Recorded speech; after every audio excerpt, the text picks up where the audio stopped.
The GOAT has done it again. Once again, Caitlin Clark continuing to break records non-stop.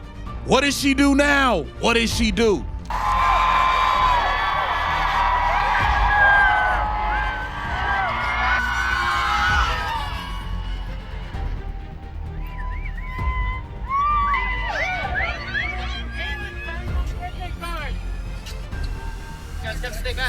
It just happened. Caitlin Clark walked into TD Garden and casually rewrote WNBA history. Not a Celtics game, not even Boston's own team. No, this was supposed to be the Connecticut Sun's moment. Instead, 19,000 fans turned the place into a fever cult revival. Jerseys sold out, security overwhelmed. The Sun, invisible. But of course, when one rookie hijacks an entire league's spotlight, someone's gonna be pissed. So here's the real question. Is Caitlin Clark saving the WNBA or accidentally burning it to the ground on the way up? I think for myself, like, the Celtics is one of the premier organizations of the NBA. Like, you always grow up knowing what the Celtics are about, and obviously having won a championship 2 years ago now, it's kind of cool to just be in this building and kind of, surround yourself with the greatness that is played in this arena over the course of however many years. So I think it's a great opportunity for people in this city or fans around the area to come and support a W team here. And I know their game last year had great attendance and great energy. So give her, all right, yeah, she has helped get us opportunity and help boost this league. I think people don't want to put the credit on her shoulders because she's young or new and other people been around. But it's almost the same thing like when Magic and Bird, they came, they saved the NBA, but then Jordan comes along and it's like, yeah, y'all guys are dope. Y'all been holding it down, but I'm the guy. Right. I may not have the championships, but I'm helping to take this thing where it's never been. Right. So I think that, people just gotta give her that proper credit, because if we're being honest, she has helped boost the league. I mean, it goes without saying, from attendance to viewership. The Connecticut Sun technically had home court advantage, on paper, in press releases, in the league's official game notes. But try telling that to the 19,156 screaming fans inside TD Garden, who showed up in a sea of Caitlin Clark jerseys like it was a Beyoncé world tour.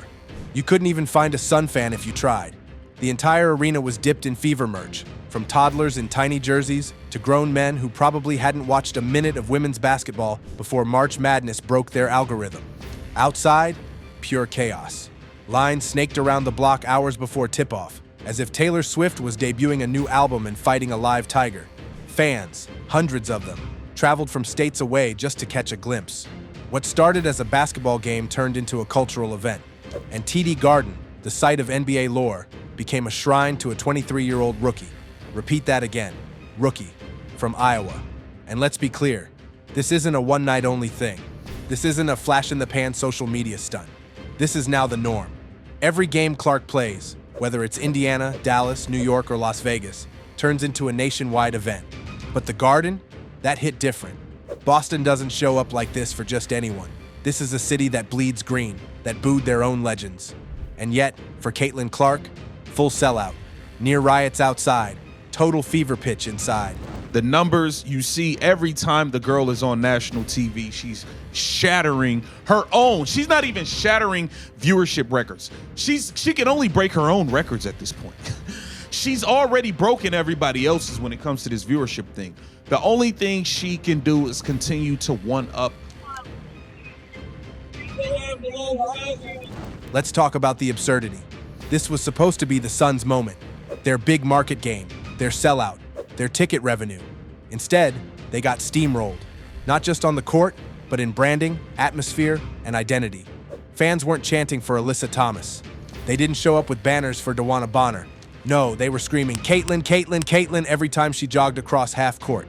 The Sun weren't just the visiting team. They were background extras in a Clark documentary. Imagine prepping for a home game and walking into an arena that feels like the opponent's parade. That's not just demoralizing, that's historic.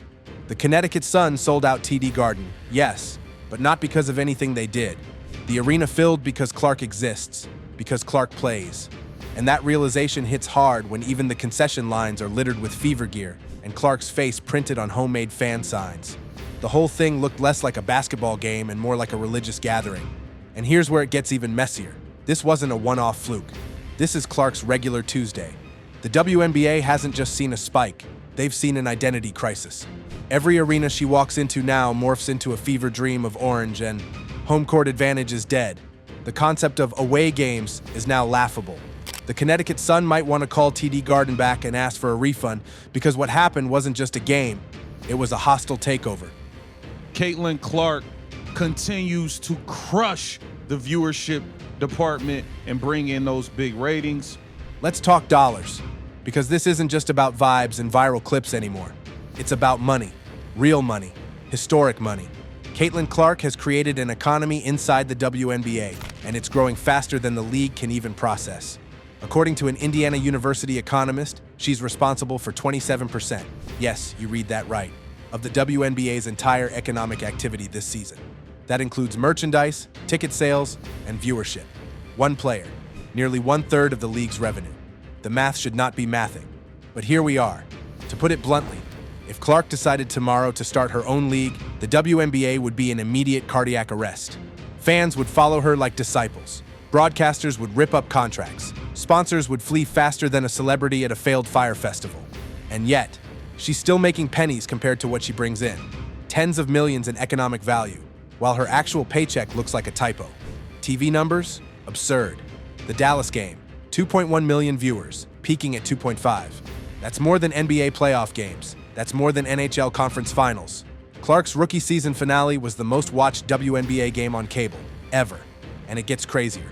Of the 24 WNBA games that topped 1 million viewers in 2024, Clark was in 21 of them. 21. At this point, she's not breaking viewership records. She's only breaking her own. ESPN should probably send her flowers, or a mansion, or ownership rights. So if Clark is the engine, the fuel, and the entire vehicle, who's steering the WNBA? Because right now, it looks like the league is riding shotgun while a rookie drives 120 mph down a revenue highway. And that's great for now. But what happens when the brakes wear out? The numbers are crazy. The numbers are crazy. She's a draw. It's as simple as that. She continues to already be the face. She was the face of the league before she even got to the league. That don't happen. That does not happen, man. Let's go full conspiracy board for a second. 24 nationally televised WNBA games crossed the million-viewer threshold in 2024, and 21 of them feature Caitlin Clark. That's not a stat. That's divine intervention with a jump shot. We're not talking steady, incremental growth. We're talking viewership curves so steep they look like stock market fraud. The WNBA didn't gradually build an audience. It was dragging its heels through sub-500,000 numbers. Then Clark touched the court and boom, instant ESPN gold rush. This isn't basketball anymore. It's a broadcast event. It's appointment television the league never had before. Her draft alone, just the announcement of her name, drew 2.45 million viewers. That's more than some NBA playoff games. Let that sink in. Before she even took a professional dribble, she quadrupled the previous record. Every TV exec in America is now doing the Caitlin Clark math. Does she play? Good. Add 1 million viewers. Doesn't play? Cut the ad rates in half. And remember, this isn't about stats. The Fever could win, lose, Clark could go 0 for 20, doesn't matter. The cameras are locked on her. The audience is locked in. You know you've transcended when the outcome of the game is irrelevant to the hype. Clark doesn't need to win to dominate. She is the event. ESPN's viewership spike? A full 69% increase over last year's WNBA average on ABC. Want to guess what happens if you remove Clark from the equation? Those numbers nosedive like a crypto scam in daylight. Angel Reese fans mad about this. I've already seen it. You can see right there, Caitlin Clark won the WNBA Player of the Year, which is shocking because, well... Now here's where things go from wow to whoa. Because the same player lifting the WNBA to never-before-seen heights might also be its biggest vulnerability.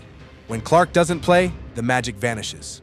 Viewership tanks, interest nosedives, that 2.5 million viewer explosion against Dallas, followed by a steep drop the moment Clark exited the playoff picture. It was like watching Cinderella turn back into a pumpkin, live, in real time. The spell breaks without her. The other players feel it too. Some are grateful, some, not so much. Whispers of resentment. passive-aggressive post-game comments, TikToks with very pointed energy. Because while the WNBA has always prided itself on being a sisterhood, that sisterhood's now got a golden child, and not everyone's singing Kumbaya about it. Clark is the sun around which the entire league orbits, which is fine, until someone asks, what happens when the sun burns out? And there it is, the scary part. The WNBA didn't grow a dozen stars. It didn't build a franchise dynasty. It found one generational force, one rookie, one storyline that actually made America care. Which begs the question, is this a real foundation? Or a house of cards stacked on Caitlin Clark's back?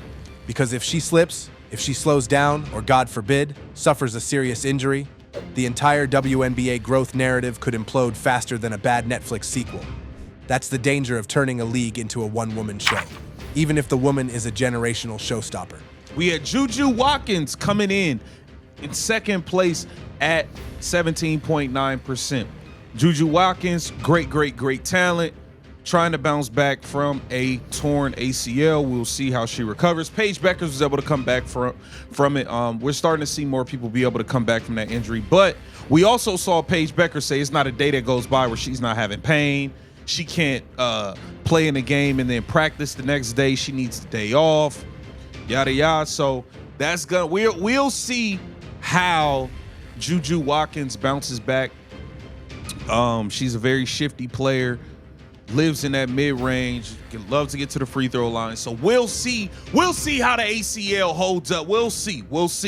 I will say, like, for the people being like, oh, Caitlin's inefficient, bro, I don't think y'all watch Juju Watkins. I think y'all just watch highlights. Juju is a shot chucker. Juju, bro, no disrespect, bro, she shot like 40% from the field. She gets them up. She put up a lot of shots, and she scores a lot from the free throw line. But if you're talking about her actually making these shots, she shoots a very, very, very low percentage. Then we had Paige Beckers come in at number 3 at 14%.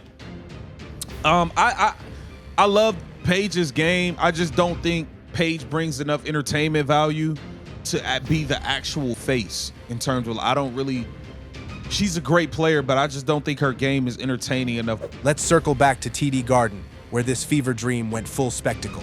The crowd, unstoppable. The atmosphere, electric. The merch, sold out. But underneath the confetti and the record-breaking ratings lies the truth no one wants to say out loud. The WNBA is addicted to Caitlin Clark. She's not just the spark, she's the entire fire. Sponsorships, boosted by her name. Youth registrations, surging because of her face. Boston's future WNBA expansion bid, practically written in Clark ink. And yet, her paycheck is barely scratching the surface. She's dragging this league to relevance with a smile and a 4 of 14 shooting night, and still walking away with a rookie-scale contract and a mountain of pressure. It's unsustainable. The league is finally on the verge of breaking through, but it's all balanced on one player's ability to keep showing up, keep smiling, and keep shouldering the weight of an entire gender sports movement. So the WNBA has a choice. Build around the phenomenon or let it consume them. Expand now. Promote other stars like Angel Reese, Juju Watkins, and Paige Beckers. Turn this one-woman circus into an actual league, because Caitlin Clark won't play forever. And when she stops, what's left behind needs to be more than just her jersey in a Boston souvenir shop. The revolution is being televised, and it's wearing number 22. But if the WNBA doesn't learn how to build an empire beyond its golden girl, this historic moment might be just that, a moment. Catch it while you can.